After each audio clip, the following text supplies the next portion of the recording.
Hey everybody, picking up where we left off on the story of the panhead. Last video I did that was any length was talking about how I had to determine the center line of the wheel and try to figure out if it was indeed centered in the frame. And it looks pretty darn close.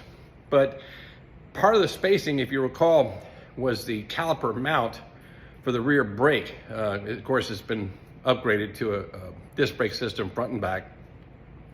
And this is like off of an 80 model, had a big old banana caliper on it, and would probably be okay, except for a few things. The amount and where it was placed in relation to the disc, I guess I should back up a step. And the banana caliper is a floating caliper assembly. So there's pins that locate the caliper on the mount, and then it's free to move in and out independent of that mount. So that kind of helped as far as making sure it was centered over the rotor, kind of self-centering. But the problem is the boss for the upper floating pin was touching the rotor, as you can see here. So that's no good. And the other thing I found out was when I inspected a little closer, because I thought I could probably mill some of that off, be all right. But when I looked at it a little bit closer, the floating pins and the mounting bores are pretty worn. I mean, there are replaceable bushings in there, but the holes themselves are pretty worn. The one that I'm concerned about is actually more oblong than it is round. So the decision made was to go ahead and upgrade the system, as I mentioned, I think, in another video. And I got some shipment parts in today. Let's unbox them and see what I got. All right, first things first, this is the first box I got. Because I'm changing the brakes out, the brake caliper assembly requires the use of a 5/8 inch bore master cylinder. The one on this motorcycle is an old Wagner style caliper with a 3/4 inch bore, so they don't really work well together. So I also made the decision to go from the footboards to forward controls in order to give a little more room for my legs. And it's something I'm used to and I feel good about. So let's see what we got in this one. We'll open this up. Let's see what we got. All right, so, come on, you. Let's just do it this way. Just my jab there. Come on, there we go. All right, shipping label, some stickers, cool. And let's see what we got here.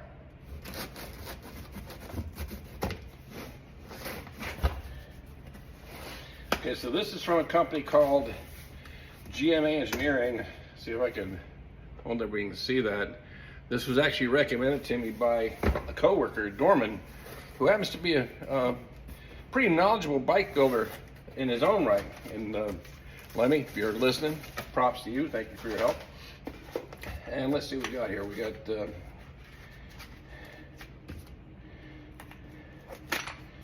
everything out here. Ooh, new caliper. So that's gonna be our new caliper. This is actually 2 pistons. So it's a fixed caliper, but there's a piston on either side. So that's going to make sure the pressure is applied evenly on both sides.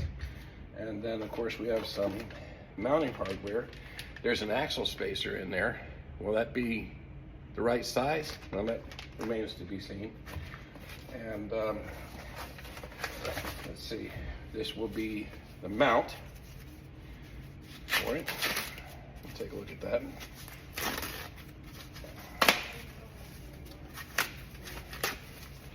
Ooh,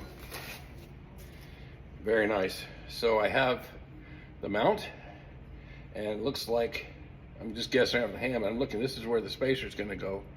And looks like this may be, I don't know, I'll have to read the directions to see which way faces which. But that's the mount, and then of course, like I said, the hardware that comes with it. So that's the caliper side.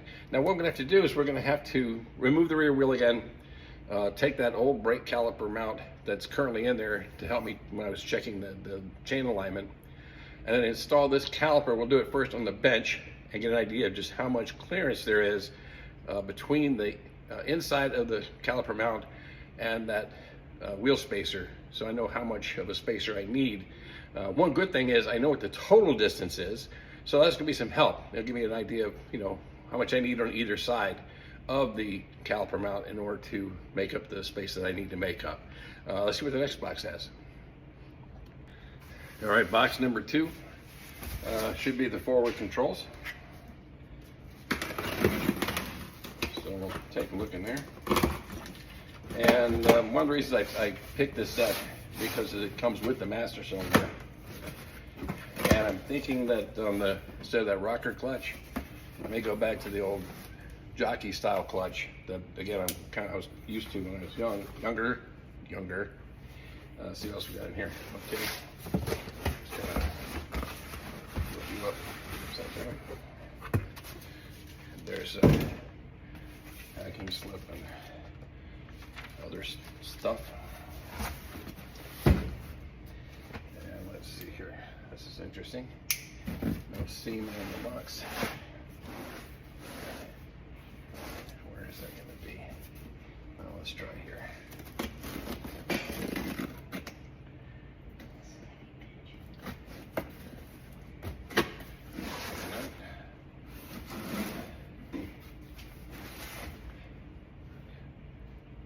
Oh, maybe you are there. Let's see.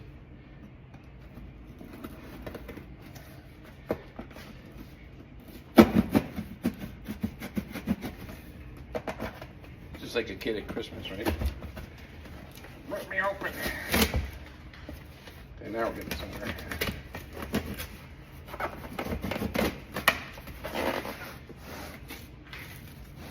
Let's see if there's anything on that side.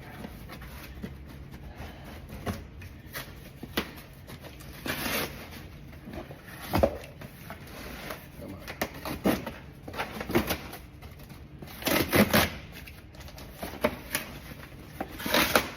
We don't care how pretty it is. Just get it out. All right, so we got there's one side.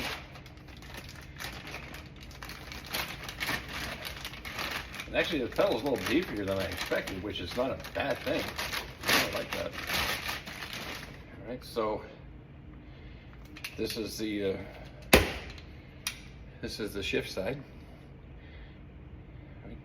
That normally, like I said, it would have been for a foot shift, but I'm thinking that this is going to be a foot clutch, the old jockey style clutch. Turn that way. Yeah. All right. So, hello. How are you? So there's that one. Here's the brake side.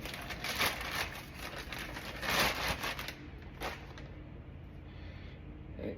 So that's nice. It's already got the master cylinder on there. Go ahead and we can connect that up, and the brake pedal's in a nice position relative to the peg.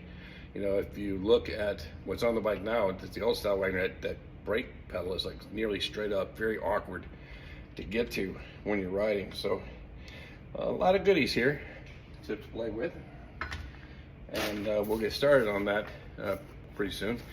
The first step, like I said, we're gonna have to pull the rear wheel and get the spacing on the rear setup correct, and then we need to see what we have to do in terms of modifying the brake lines to match the caliper and master cylinder. Sometimes they use a banjo fitting, and some have the straight MPT, screw-in threads. So we may have to just make that up from scratch, which again may not be a bad thing, because I got some bars I want to try on it yet. You know how you want to know? Well, just like, follow, subscribe, whatever it is, and you'll know the next thing that we do to the 1950 FL.